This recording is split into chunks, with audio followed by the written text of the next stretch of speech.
Por todo o mundo civilizado, principalmente o mundo ocidental, há uma diversidade de limites. Vemos diversidade nos aspectos sociais, econômicos, culturais e étnicos.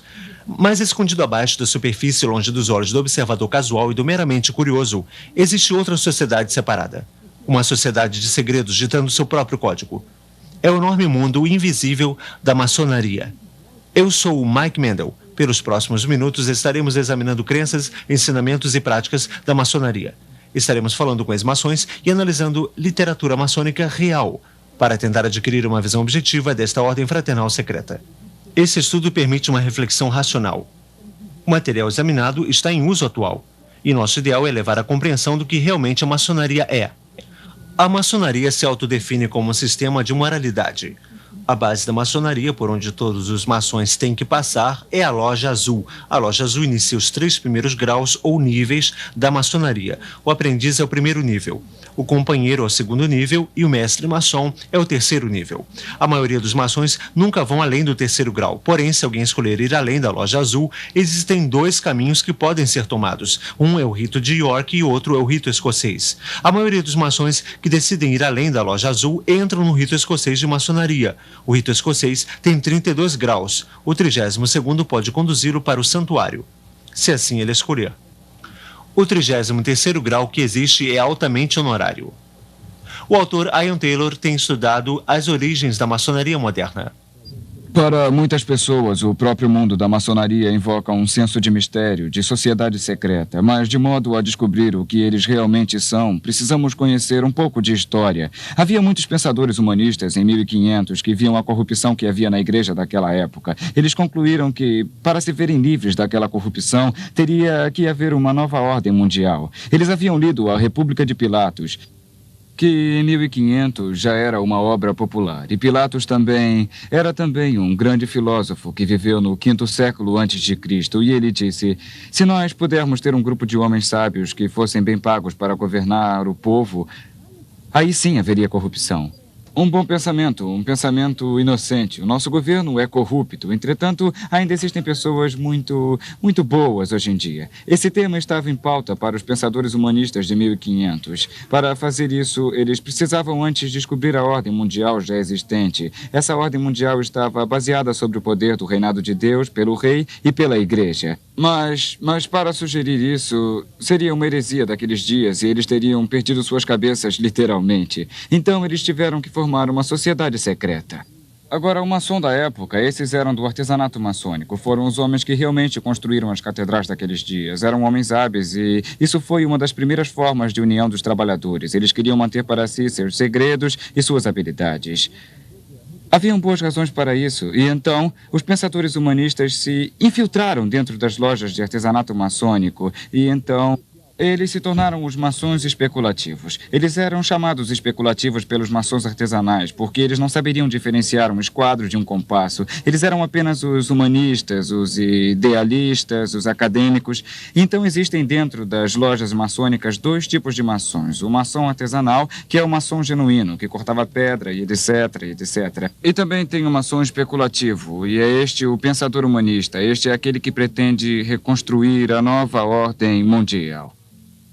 O autor e conferencista Ron Carlson dedicou 3 anos estudando profundamente o tema maçonaria. A maçonaria moderna realmente começou no ano de 1717, na Inglaterra. A loja foi formada e muitas dessas coisas foram desenvolvidas depois de 1717, na Inglaterra. Então veio para a América e Canadá, quando as pessoas migravam para a América do Norte durante aqueles anos. E está vastamente estabelecida aqui na América do Norte. Está estimado que próximo a 5 milhões de homens estão envolvidos na maçonaria aqui na América do Norte. Talvez 1 milhão no santuário. O que é maçonaria aos olhos do maçom? O que o maçom acha que é? Bom, nós vemos que a maioria dos maçons entram para a maçonaria visando-a simplesmente como uma organização fraternal, como escoteiros avançados, porque o pai ou o avô faziam parte da maçonaria. E eles se envolvem inocentemente, sem se darem conta de que é uma organização religiosa desenvolvida para específicos fins espirituais. Ao passar dos séculos, o homem tem desenvolvido uma variedade de crenças e tradições. Algumas dessas, como o cristianismo, o judaísmo e o islamismo, são monoteístas, ou seja, são baseados no conceito de um só Deus. Outras, como o hinduísmo, são politeístas, acreditando em muitos deuses e deusas. Uma das religiões mais antigas talvez seja a mais universal. Emergiu praticamente intocada e geograficamente separada, em culturas radicalmente diferentes. Essa religião é o paganismo. A adoração da deusa Lua e do deus Sol, que também eram chamados, por exemplo, podemos citar Apolo e Diana, ou mesmo uma gama de outros nomes. O paganismo é a mesma religião mística que emergiu na antiga Babilônia muitos mil anos atrás. Mas o que tem o paganismo a ver com a maçonaria? O ritual da teologia da maçonaria realmente originou do paganismo egípcio. E a razão para isso é que, como podemos ver, em 1717, os rituais de teologia foram reunidos e formalizados e criaram uma grande loja na Inglaterra. A razão era que já havia, naquela época, um grande número de lojas na Inglaterra e em toda a Europa. E naquele tempo todos tinham práticas um pouco diferentes. Essas práticas vieram das origens de maçom especulativo, que obviamente era o ecrucionismo. E seus membros acreditavam nas tradições egípcias e, como podemos ver, dentro da maçonaria encontramos Osíris, Adonis e Ísis, que são mencionados frequentemente. Então é claro que esses são os símbolos pagãos. Um dos rituais usados em algumas das lojas antes de 1717 e um pouco depois também era o ritual de iniciação com o sangue. Neste momento, o dedo mínimo era cortado e o sangue era derramado, e este era o novo membro fazendo uma aliança de sangue com a organização. O que acontece é que quando o maçom se une à loja, ele primeiro entra no que é chamado de loja azul. E a primeira coisa que ele é obrigado a passar é pela cerimônia de iniciação, chamada de nível de aprendiz. E nesta cerimônia de iniciação, parte da sua roupa será tirada e uma venda será colocada sobre seus olhos e uma corda em seu pescoço. E ele vai ser trazido para a porta da loja maçônica. Ali uma pessoa se aproxima dele e o conduz até lá dentro. E ali ele vai se achegar ao altar. E o mesmo maçom vai ficar atrás do altar e depois do altar fica um homem chamado Venerável Mestre. Hoje percebemos que quando um novo membro se junta à organização, ele se ajoelha com os olhos vendados e com o peito nu. O mestre da loja encosta uma espada de ponta afiada no peito esquerdo. E eles são inquiridos com os olhos vendados a fazer um juramento de sangue, para não revelar os segredos da maçonaria, ou eles perderiam sua vida. Todo maçom coloca seu dedão em sua garganta e faz o juramento de sangue, para não revelar os segredos da maçonaria, ou terá sua garganta cortada de orelha a orelha, seus intestinos rasgados serão dados aos animais. Esse juramento pagão de sangue os levam a jurar segredo para que eles não revelem os segredos que aprenderiam à medida que progredissem na loja maçônica.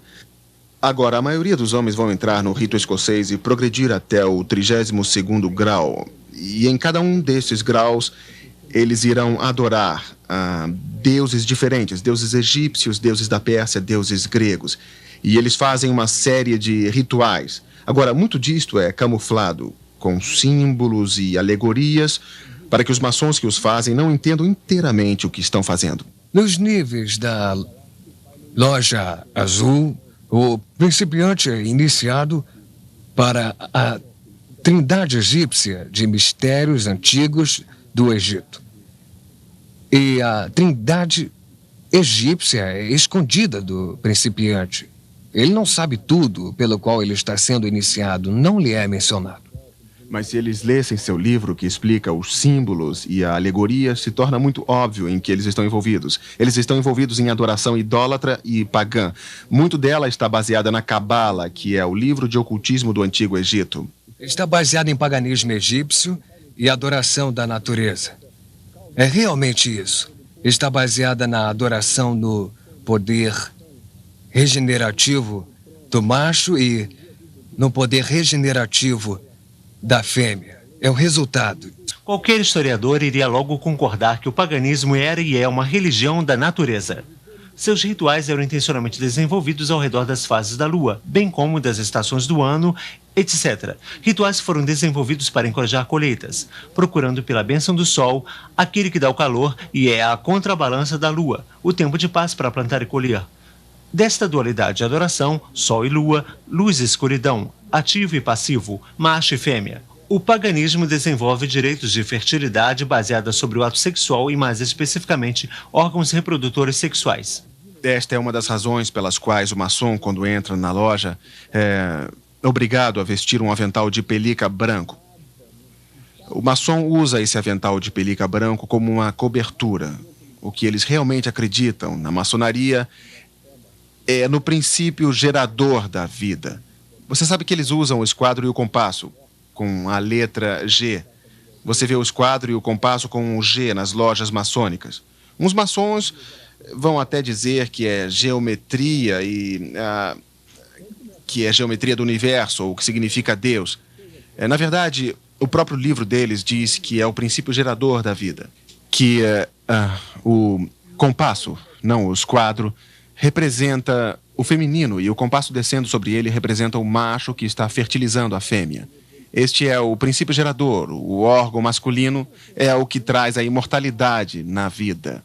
Veja só, quando eles falam de imortalidade, eles estão falando sobre a recriação da vida através do ato sexual. E isso é o que eles estão cobrindo com o avental de pelica branco, e é por isso que a mulher nunca pode ser maçom. Ela não tem o princípio gerador da vida, por isso eles orgulhosamente usam em sua lapela o esquadro, o compasso e a letra G.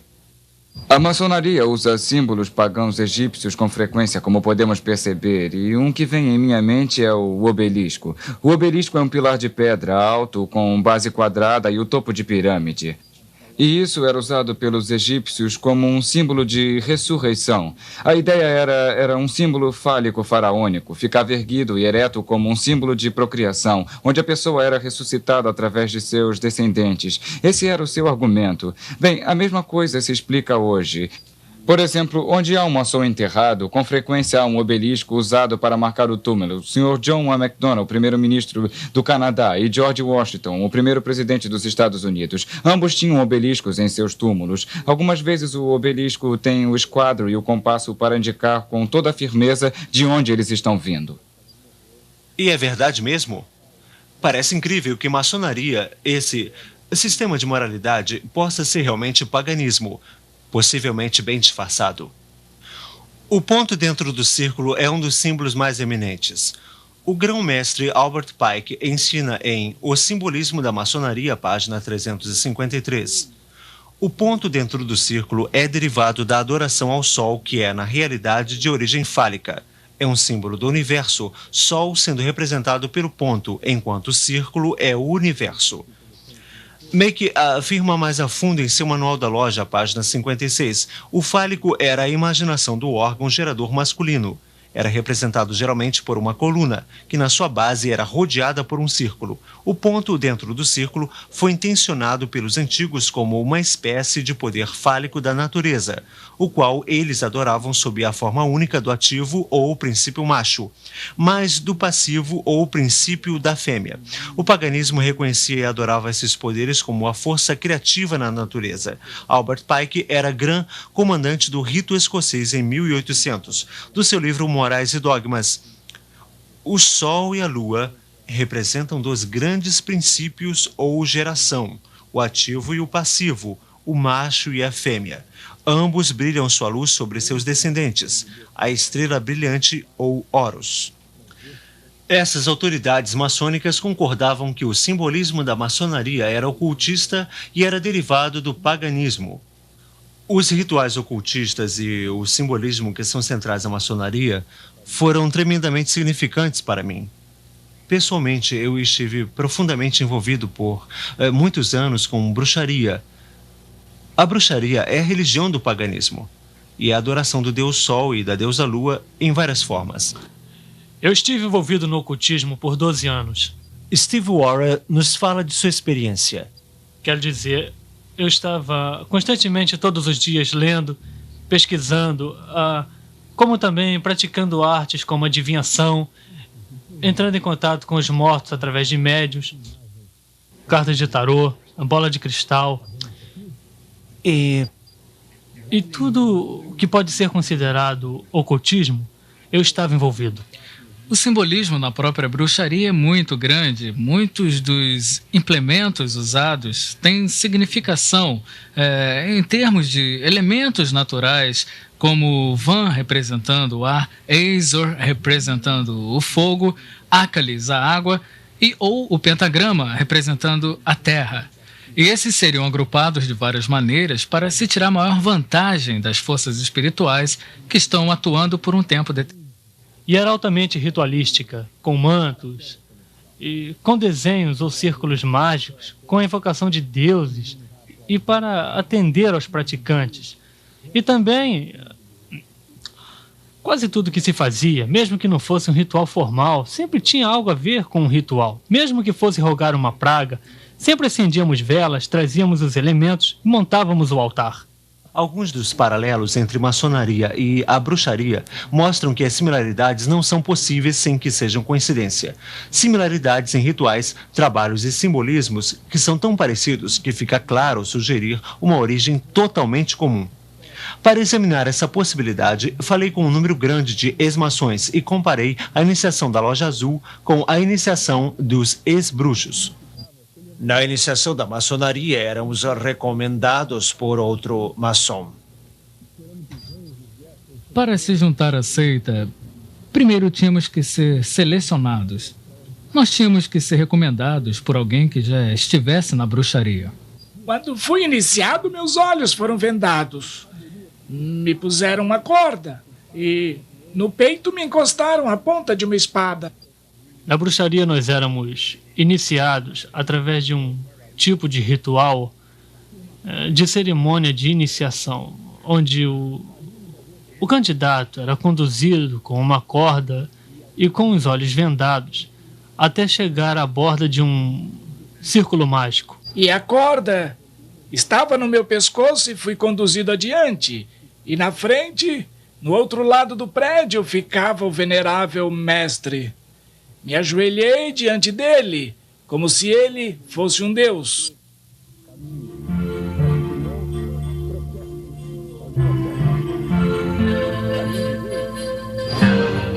Quando fui iniciado na loja, um tipo de faca foi posta em meu peito esquerdo. Fui avisado que se eu revelasse qualquer um dos segredos da maçonaria, eu seria punido. Quando você era apresentado ao sacerdote, uma espada era posta no seu peito, você fazia um juramento de sangue, prometendo ser fiel aos segredos da bruxaria. Quando você está na sala, a venda é tirada de você, e essa é a hora em que você diz que está vindo das trevas para a luz. Durante a cerimônia de iniciação, o iniciante é conduzido pelo sacerdote e é desafiado na beirada do círculo por alguém dizendo: "Quem está aí?" A resposta é: alguém do mundo das trevas. Nossas orações terminavam com "assim seja". Um dos outros aspectos e também características da bruxaria é que sempre ao final de qualquer feitiço ou ritual, onde o poder era liberado, pois era aqui que era liberado, falava-se então "assim seja". Fiquei muito intrigado ao saber que a bruxaria e a maçonaria tinham tanto em comum. No entanto, os seguidores da bruxaria dispensam o conceito bíblico de Lúcifer.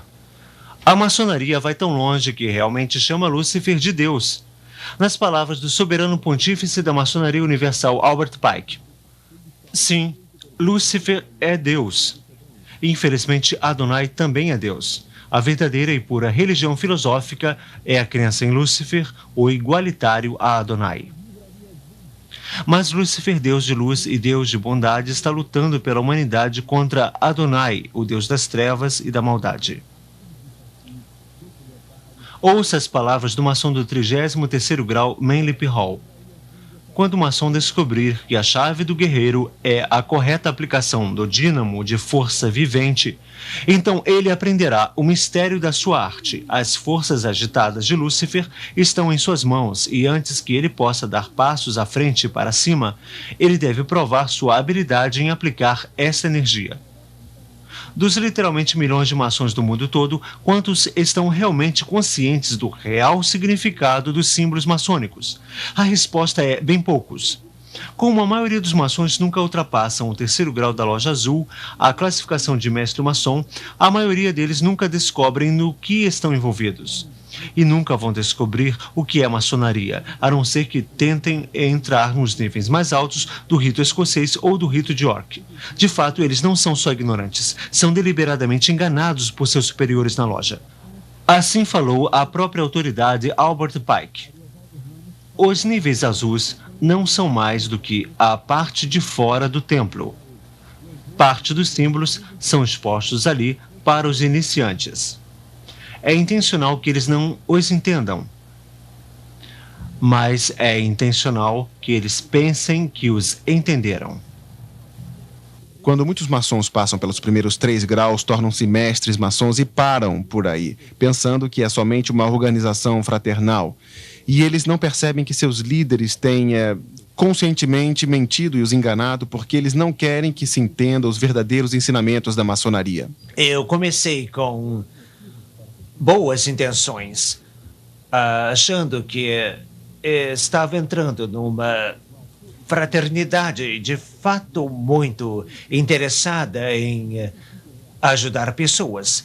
Mas agora eu percebo que em escalões mais baixos, níveis inferiores, você não sabe toda a verdade. O significado da loja, o que ela era para mim, um grupo de pessoas que estavam ali para ajudar os outros. E haviam diferentes coisas assim, que se podiam perceber na loja. As pessoas estavam juntas, unidas por algo, e pensei ser uma organização cristã. O que fazia alguém pensar que a loja maçônica era um lugar cristão era o fato que encontrei pessoas que eram membros da mesma igreja a que eu pertencia, a Igreja Presbiteriana do Canadá, como membros da loja, membros em posições importantes na loja. E acontecia que essas pessoas, dentro dos rituais, usavam citações das Escrituras. Então, isso me fez pensar que eu estava certo. Eles pensam que estão ingressando, na verdade, numa organização cristã. Isso porque, na verdade, os 3 graus da loja azul são validados no espelho cristão. Jesus Cristo é o centro da fé cristã. E, de fato, sem ele não há cristianismo. Isto é porque Jesus declarou ser Deus encarnado e, como tal, não pode ser separado de seus ensinamentos. Ele não ensinou um sistema de moralidade para levar alguém a Deus. Ao contrário, ele disse ser o caminho ao Pai. Na maçonaria, qual é o ensinamento oficial sobre o Messias? Ouça de novo o soberano pontífice do rito escocês, Albert Pike. Ela reverencia todos os grandes reformadores. Ela vê em Moisés, o doador da lei dos judeus, em Confúcio, Zoroastro, Jesus de Nazaré e, no árabe iconoclasta, grandes mestres de moralidade e eminentes reformadores, e nada mais. Em outras palavras, Jesus foi reduzido a um grande reformador. Nem um pouco diferente de Confúcio ou Zoroastro, mas a Bíblia diz claramente em Atos capítulo 4, em nenhum outro há salvação, porque também debaixo do céu nenhum outro nome há dado entre os homens pelo qual devemos ser salvos. A essência do cristianismo é que o homem é incapaz de salvar a si mesmo. Por esta razão, Deus mandou seu único filho para fazer expiação por nós, morrendo em uma cruz. Isso é tão diferente da forma de ensinar de Manly Hall em seu livro Chaves Perdidas da Maçonaria. O verdadeiro maçom não é preso a uma crença. Ele percebe com iluminação divina de sua loja que, como maçom, sua religião deve ser universal. Cristo, Buda, Maomé, o nome significa pouco, porque ele reconhece somente a luz e não o condutor. Ele adora em todo santuário, se ajoelha diante de qualquer altar, seja num templo, mesquita ou pagoda, catedral, e percebe com seu verdadeiro entendimento a unidade de todas as verdades espirituais. Nenhum maçom pode ser limitado, pois sua loja é a expressão divina de toda a abrangência. Nenhum maçom pode ser limitado, pois a sua loja é a expressão de toda a abrangência. Uma afirmação interessante, já que na Bíblia Jesus Cristo diz: entrai pela porta estreita, porque larga é a porta, e espaçoso é o caminho que conduz à perdição, e muitos são os que entram por ela, e porque estreita é a porta, apertado o caminho que leva à vida, e poucos há que a encontrem. Os maçons dizem que Jesus Cristo é simplesmente outro grande mestre, outro grande profeta moral, é igual a Buda. Realmente os maçons ensinam, de acordo com Albert Pike, que Buda foi o primeiro grande professor maçônico. Então eles estão igualando Jesus a Buda, a Maomé e a líderes religiosos. Como qualquer outro líder religioso, ele não é Deus, ele não é o Salvador encarnado que veio para salvar o homem dos seus pecados, porque o maçom não precisa de um Salvador. Os maçons acham que eles podem salvar a si próprios através de boas obras. Na loja que eu pertencia, nós tivemos um muçulmano pedindo para ser membro. E os membros da minha loja não tinham como iniciá-lo porque sabiam que não poderiam iniciá-lo com a Bíblia Sagrada. Então, eles mandaram uma carta para a grande loja de Alberta, Canadá, pedindo instrução.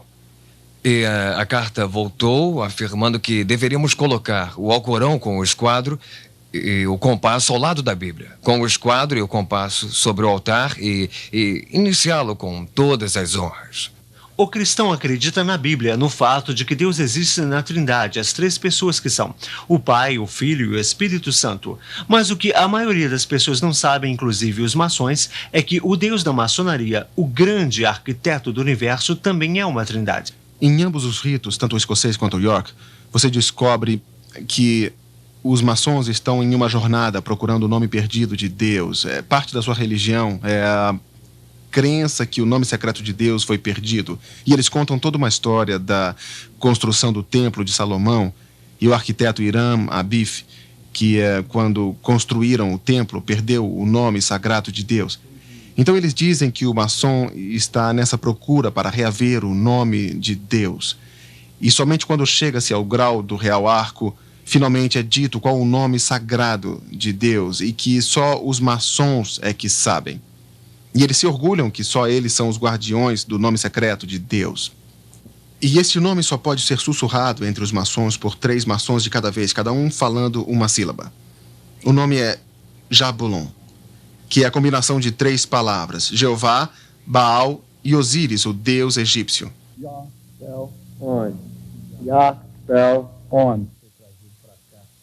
E o que o maçom está adorando na loja maçônica é um deus de 3 cabeças feito de Jeová, Baal, que foi o deus da fertilidade de Baalbac, no Líbano, e Osíris, deus sol egípcio, representado pelo símbolo fálico, que é a adoração sexual do Egito. E desta combinação sai um monstro de 3 cabeças, e dizem que esse é o deus maçônico a quem eles adoram.